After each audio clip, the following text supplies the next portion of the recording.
critical, fragile resource without straying into policy issues.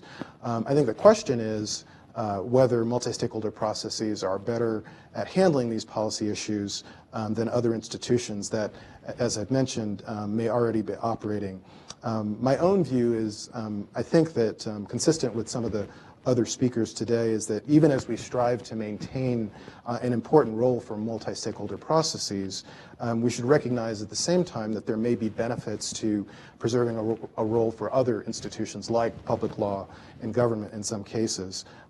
Perhaps this is where Olivier's point about thinking about where and when we should be deferring to government could be useful as a line of research to further develop. And then finally, my third question is the sort of how we assess the performance of multi-stakeholder processes. And here there are a lot of sort of structural and procedural guideposts in the sense that Olivier mentions, and also that Phil and Joe Waz mentioned in their 2012 paper. You know, things like engagement at a high level by a diversity of interests, openness, accountability, et cetera.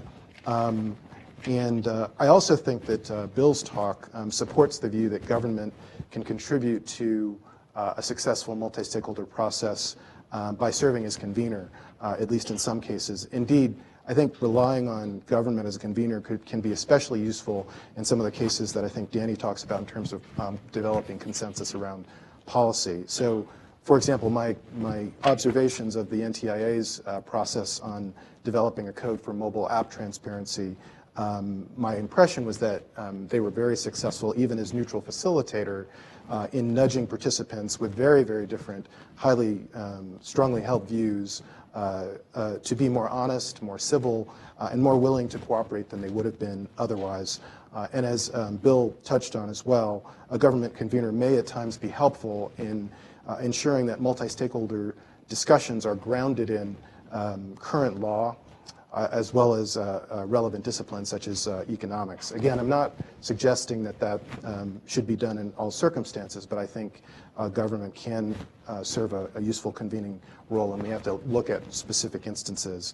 But beyond those sort of structural and procedural traits, I think it gets very sticky exactly what constitutes success. I think it's very much in the eyes of the beholder.